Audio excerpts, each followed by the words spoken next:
I stood in the hall with 11 other men, waiting to be chosen. No Orchid tonight. I'd be forced to marry her in New York. Rumors said she burned through a new guy every single night. One night, one man, then gone. I had only one way out. Charlotte. We grew up together. She was the Chase family heir, and I was a casino mogul's illegitimate son. In this city, only she dared give me that flower. Last night, I'd asked her for a fake marriage. 3 years was enough to build something for myself. After that, she could love whoever she wanted. She'd said yes. Now she smiled and walked toward me. I let out my hand. Then she pressed her orchid into Tyler's hands instead. I stood, frozen. Let Tyler have his moment. He's never had one. Don't worry, no one's arranging anything for you while I'm around. I watched Tyler take her arm. They looked like a couple. I stood alone. She came back with champagne, laughing. These people, honestly, I told them to save you at least one flower. I looked at the girl I'd grown up beside. Do you understand what this gala actually is? She didn't answer. Charlotte was the only one who would have chosen me. She chose someone else. The room kept moving. I felt very still. It was over. Charlotte's expression shifted, a faint flicker of guilt crossing her face. She waved Tyler off. Look, you're used to these events, but Tyler's never had anything like this. I just wanted to give him one good night. Consider it a favor from me. You're not really upset, are you? It's one night. I said nothing. It's his graduation. After tonight, I can't sponsor him anymore. I promised him one memory worth keeping. Ethan, I'm sorry if I got in the way. Don't be angry at Charlotte. I begged her to— Charlotte caught Tyler's awkward expression and her eyes cooled slightly. Ethan, it's one flower. I'll give you another one. You're more of a rose anyway. Getting worked up over one orchid isn't like you. I suppose that tracked. An orchid meant purity. It symbolized the acceptance of a family. The laughter around me grew louder. A bastard son who follows Charlotte around like a lapdog, and he thought he'd actually marry into the Chase family? And it was a Synopsis family? Even the scholarship kid outranks him. Charlotte silenced them with a glare, but it was already enough to humiliate me. Ethan, I'm sorry. You were born into wealth, while I just wanted a memorable night. Born into wealth? I'm a bastard son. Do you have any idea how this family actually treats me? Tyler froze, startled by me. My bad. But I was the only one who caught the cunning flash in his eyes. It's already done. I'll take you to get changed. And Ethan, you can head home if you want.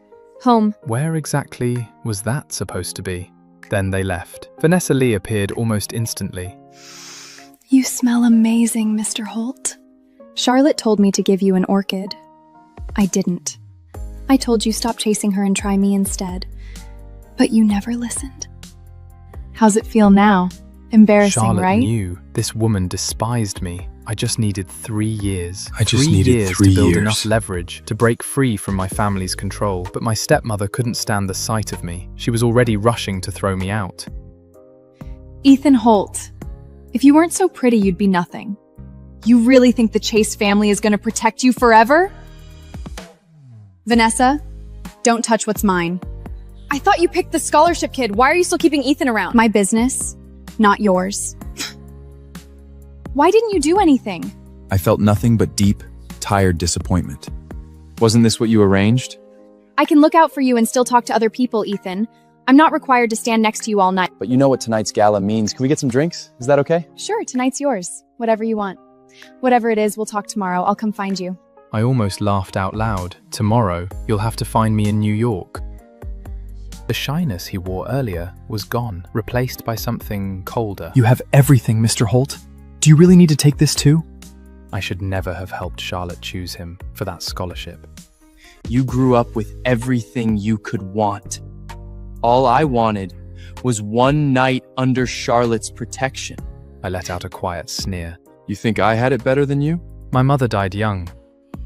I was brought back to the Holt house, just a child. My stepmother looked at me like I shouldn't exist from the very first day. My father had too many wives, too many children to care about one more. I learned early how to read a room, how to make myself useful. I found Aunt Diana in the margins. I convinced her to train me, to back me. I stood in front of her, forcing my hands to stay still. Father has over 20 children.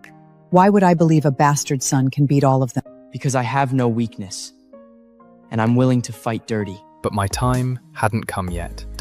Diana wouldn't move for me, not now. Everyone said my fiancé from the Quinn family was a deadly, poisonous flower. My family wanted the alliance, but not the cost. They wouldn't sacrifice a true heir, so they offered me Diana had already heard how the gala ended. A message arrived. Figure it out yourself. I needed a solution.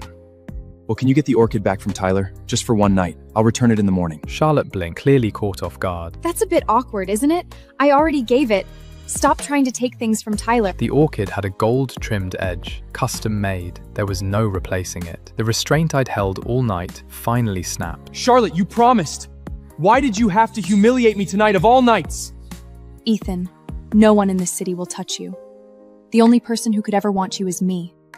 Everyone knows you're my little shadow. Her little shadow, her lapdog. I had played that role for years, just to survive. But hearing her say it so casually, like it meant nothing, it hit harder than I expected.